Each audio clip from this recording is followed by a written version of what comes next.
Final Fantasy, a game that has been around for over 2 decades, spawning countless spin-offs and numerous sequels.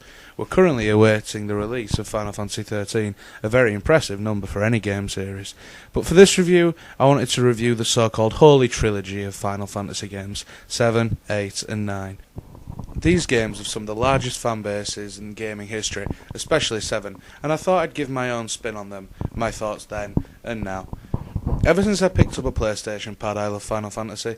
I was one of the unlucky ones not to have heard of it until the PlayStation versions were released, so 7 was the first I had a chance to play any Final Fantasy.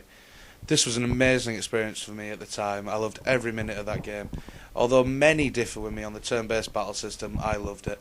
This is what made the game so brilliant for me. You could be as lazy as you wanted to, and you could still kick the crap out of monsters. Well, now that the intro is out of the way, I'm going to start on the first of our trilogy, Final Fantasy VII. We start with a beautiful piece of music by genius Nobuo Uematsu and a very impressive sweeping view of the town of Midgar, the basis for the start of the game. We follow the train around a bit, then we are thrust straight into the action by having a little introduction fight. The main character of the game and main focus of the storyline is the emo-friendly Cloud, a lonely ex-soldier, the equivalent of the SAS or SWAT for Americans, with a dodgy past.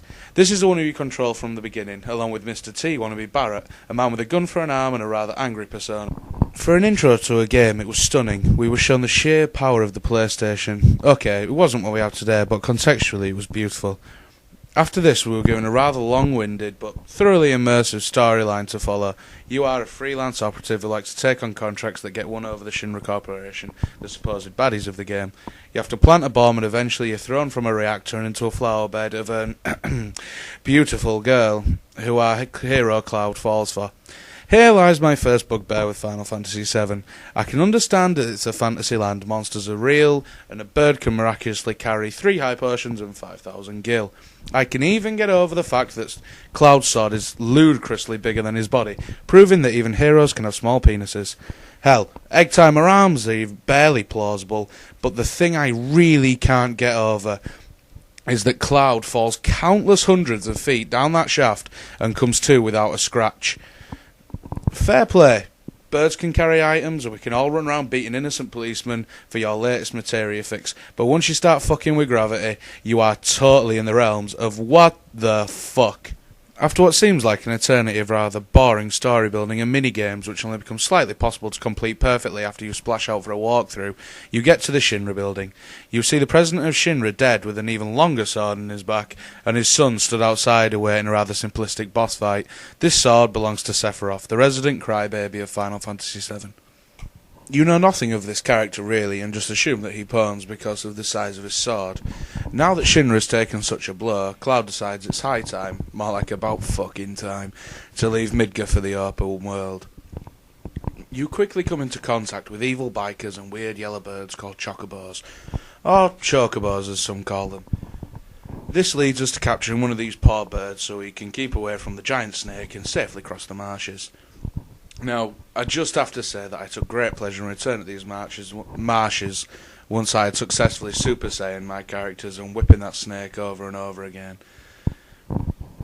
After you get over the marshes, you get a real introduction to Sephiroth's power. He has impaled the giant snake on a pole. Hang on, wait a minute. You're telling me that I didn't have to spend all that time coaxing one of those fucktard birds out hiding to get across them marshes? All I had to do was wait a little time and he would have impaled the fucking thing. And before you say it, respawning doesn't come into the question here because monsters disappear before they respawn, and that bastard was good and dead. Gravity, motherfucker. Anyway, we meet our good friends the Turks here, and Cloud buggers off to find and kill Sephiroth. Yay! What comes next is 60 or so glorious hours of gameplay, where Ares dies, Sephiroth supposedly dies, Cloud almost dies, but turns out he was having some kind of fit and just needed a rest, of course, and the fucking planet saves the day. There was no need to go through 60 hours of gameplay. If we would have just waited, the planet had done it all for us. What a message to give to kids. Just wait around and everything will get better by itself. Fuck that. And what a boost for the player. You completed the game, yay! But the planet started to finish the job for you, you retard. You've never made an actual fucking difference. To quote the back of the game case, one man can make all the difference. Yet, one man didn't make any kind of impact. He stood around fanning about with a very large sword and then ended up leaving the job to the planet. It just didn't catch on. Now, I know I'm getting carried away, but this was how I felt about the game both then and now. I was overawed by the graphics and the gameplay when I was younger, and it was all for the severely lazy, which has now been made even better with the inclusion of gambits, but it just didn't make sense. I know it's supposed to be a fantasy game, and rightly not make sense, but it was all just too screwy. All the characters were human, with the exception of Red 13, and I guess Kate Sith, who was a robot controlling a teddy being controlled by a financial advisor. I'll give you a second to absorb that. My point is that unlike other fantasy games, this had an all-human element, nothing like the Yeti or Mog in Final Fantasy VI, and it took away the actual fantasy of it all, which stopped me suspending my disbelief long enough to accept these fatal flaws. Overall, Final Fantasy VII was a good game. It had stunning visuals for its time and the gameplay was great, yet these flaws are definitely something to be drawn upon.